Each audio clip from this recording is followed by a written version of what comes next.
Well, it's been a busy day. I almost didn't give it, well, I'm running late on this video. I should have made it hours ago. But got quite a bit of work going on. I had to service this one. So, you know, that's all the filters, that's the valve adjustments and new valve covers, sharpening the blades, airing the tires, greasing. And, you know, I guess I've never worked straight through on a service. But it takes about 3 hours with all the extra stuff that I do throughout the day. I got to make this faster somehow because I don't feel like 3 hours is right. But, you know, I knock out that other stuff. Maybe it's 2 hours. I mean, that's where I should be, the 2 hours. At least that's where I'm pricing it at. But like I went and ate breakfast. And I had to go shut off the generator. Well, when I did that, I had to change the oil in it real quick. You know, that's only 15 minutes or so. I mean, it doesn't take a lot of time. But I think there's just a lot of interruptions. So, of course, I got to record a video. And I think that takes quite a bit of effort. More than I actually see or understand. So anyway, got that one finished up. Got it washed. And then this one needed a starter. So the starter came in today as I was finishing that one. Then I came over here and I put the starter on and it started right up. No issues. So shut it down, started it again, no issues. Shut it down, started again, brought it over here. Ran great. Called the customer to let him know it was ready. He said, I'll be out tomorrow. So I thought, well, I'm gonna go out and check it just one more time because that's just something I do. Just to be sure, because I've had a customer show up and it not start, and I just hate that. So I came back out here and it didn't start. The new starter is bad. The clutch was bad on it, so I had to rip that off again. I got it in the return box. I'll return it tomorrow. And the new one's supposed to be here Saturday. This is Wednesday, so it's going to take longer to get this time than it did the last time. I feel like I ordered the last one on Monday and it got here today, so I guess maybe I ordered it later today. I don't know. But anyway, yeah, I bet I did. I bet I ordered it earlier the last time.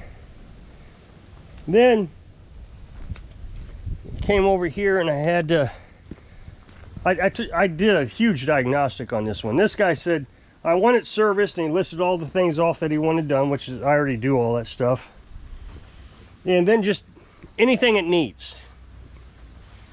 Well, when you get something like that, you need to check everything. So it's running, it's a cool day today. And it runs kind of bad until it warms up. Well, I noticed there was a mouse nest in it, so I made a video on that, just getting that mouse nest out. It was huge. It was on this side, on this head. So I got that out. And then I took it for a good long test run with the mower deck on. Went up and down the road with the mower deck on. I know people say I should cut the grass, but there's really no grass to cut. And I'm always so worried I'm going to hit a rock or a stump or something and then tear up a spindle, and that's something I'm going to have to replace on my own dime. So it's just better for me to run it up and down the road with the blade on and let it get good and hot. So it stutters, you know, surges until it warms up. But a lot of the the owner's manual on their starting procedure says on colder days like today, you know, it was below 50, you should run it with the choke off or the choke on until it warms up. It just seems like it took a long time. And then there's this little poppy sound,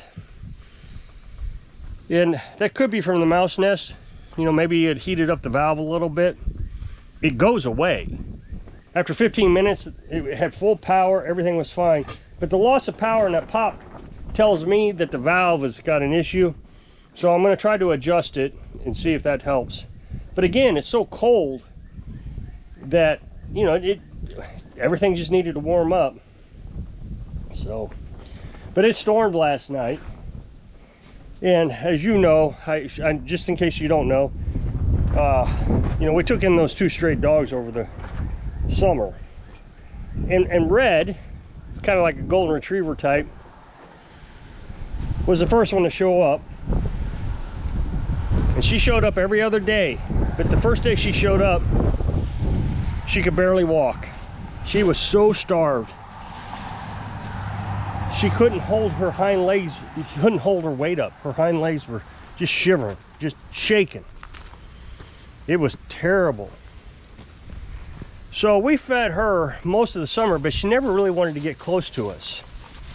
She would bark at us, and she'd take the food, and then she'd carry it off. So then we got smart and started using heavier pans so she couldn't carry it off. So she's, towards the end of the summer, she would start staying around here all day. She'd lay down on over here. So by, I don't know, August, she was staying here all day, but every other day. So, but I mean, it would rain and she would just be soaking wet. I felt so bad for her. Well, then she brought her sister, her mother, I don't know. They've got to be related, but I'm sure they're from the same owner. Well, I know they're from the same owner. We didn't know this at the time, but we've since learned. The owner had cancer and died. And one neighbor said he was going to take care of the dead dog, and another neighbor got mad because he sold some of the equipment that the old man had, that you know, the one that died, the one that owned the dogs, so he could pay for the food. And so everybody just stopped feeding them. When the sister came up, they both decided at that time they were going to stay. Now, we weren't letting them in the house because we still had the cat, Skitty. So, but she was really sick. She'd been sick all summer. We kept thinking it was heat related, but it just kept getting worse. So Girly is a little bit more brave, I think. It's like Red has anxiety. Red's the first one that got here. Girly was the white one, and she's just a lot more brave. But she's older, a lot older. And she's in a lot worse health also, but that's beside the point. So, well, not really. I mean, there is a point to it. She has apparently choked herself nearly and damaged her larynx or esophagus or whatever that is. So it causes her to cough a lot. So, you know, she was on a collar, and probably a choke collar, and on a lead of some sort, tied up. And when, you know, they were starving, she probably tried to break free from that. So, you know, she's got arthritis in the hips real bad. But besides that, when she showed up, they decided to stay. So they were staying outside every night, and they would go down and mess with the other dogs down the hill and come back in the morning. And well, one day, now the cat's under the bed, and like I said, the cat was pretty sick. Girly walks in behind me. We're carrying groceries, and she walks in the house behind me. She wasn't invited, she just came in. And then she went underneath the bed. And that scared the cat to death. Now remember, she was already sick. Well, from that point on, she didn't go to the bathroom anymore. She just stopped going to the bathroom. And she passed away just a few days later. So, you know, I blame myself for letting that dog in, but she was also sick. I sure did love it, like that cat. It was a great cat. So anyway, we've had these dogs all winter now, and we've not had any storms or anything, you know, nothing that has been disruptive. Well, last night it stormed pretty hard, and I don't know, I've gotten better. You know, I've been taking, oh, what do you call that? I don't know, it's a vitamin that helps you sleep. Melatonin. Got some advice that I should take some melatonin. I was having lucid dreams where I could actually decide where I wanted to go and what I wanted to do. So it was keeping me from sleeping very well. So I'm taking this melatonin, I'm sleeping so much better. I feel a lot better too. So these storms are hitting, and I'm not hearing them last night. And all of a sudden, something bumps my knee. I guess my knee must have been hanging off the bed a little bit. And I mean, it was a cold nose. I know what it was. It was Red. Well, what do you want? I said, you want to come up? And she instantly jumped up, which I don't understand why she had to ask for permission. She always comes up. The bed is kind of hers. We bought a little mat for Girly, and so she sleeps because she can't hardly get on the bed. When, you know, if she wants to come on the bed, I'll help her up.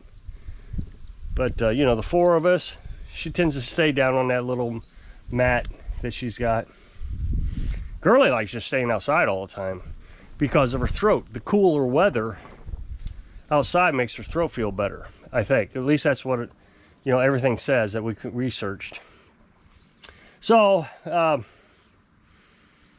Reg gets on the bed last night, and usually when she gets on the bed, she's down by her feet, kind of in between us. I mean, for a big dog, she sure does make herself as small as possible, and I certainly do appreciate that. But now last night, she came and laid on the pillows in between me and Carolyn, and laid her head right on top of mine. I mean, she's never done that. And panting up a storm. Of course, it's pretty cold in the house nowadays. At nighttime, you're pretty good at not heating the house at night. So, it's because of that storm. She's terrified of the storm. I've had another dog like that before. I didn't understand that. He was the dominant dog in the house. And a tornado warning came through, and it was a bad storm, and my ex-wife, now my ex-wife, my wife at the time, was concerned, so she went over to the neighbor's house and left the dogs behind. Well, I guess my dog got scared and went underneath the bed and got stuck. So ever since that point, he was scared of storms. But yeah, Red's scared of storms. But she has a lot of anxiety. And I just can't imagine what it was like to have a loving home, somebody that fed you every day, and then all of a sudden you didn't have anything. Everybody just abandoned you. And you were locked into a fenced area. I don't know how they got out. I know Ray must have gotten out a lot earlier than Girly. Somehow, because Girly got out, late August, or sometime in August. Whereas Red got out, Girly didn't get out until August, but Red got out sometime probably around April or May. So, but can you imagine the stress that would have been? I mean, they had to become night dogs. They couldn't sleep at night. They had to stay awake at night. When they came up here and they were staying outside, they sleep all day and then go gallivanting around at night. But, now they've gotten on a regular schedule where they sleep, well, basically 24 hours a day now. But yeah, I mean, mostly they sleep at night. They actually sleep pretty good at night. So, but then Girly's got that cough, and so not only did we have to deal with storm, as soon as the storm was over, Red got down. She was fine after that. But that cough last night was really bad. I don't know why. She really had a problem with that cough last night. Usually usually she coughs a lot if she has to do any type of work. Like get up or go to the bathroom, she'll start coughing. But last night, normally when she just sleeps, she's fine, but last night she wasn't. She just coughed and coughed and coughed and coughed. So, but we're just trying to give them a good life until they're dead, and they're just and last night when Red got on the bed and when Girly was coughing, I told myself we knew this was going to be an issue. We were taking in 2 damaged dogs, and they just need some place that's going to take care of them and love them and be good to them, even when they're being bad or disruptive or not letting you get sleep. So I just accepted it, that she was going to put her head on my head. She just needed that comfort, and I can't even imagine the stress she was under all those months. So if that's all she needed, was just a lay her head on mine through the storm. So be it. I decided to take that responsibility. Well, I'm thinking I'm going to jump off of here, so if you'll click this up next box, take the video over to my other channel, really appreciate it. Go check it out. So hope I can inspire you. Take care of something so you can live your dreams. Thanks for watching.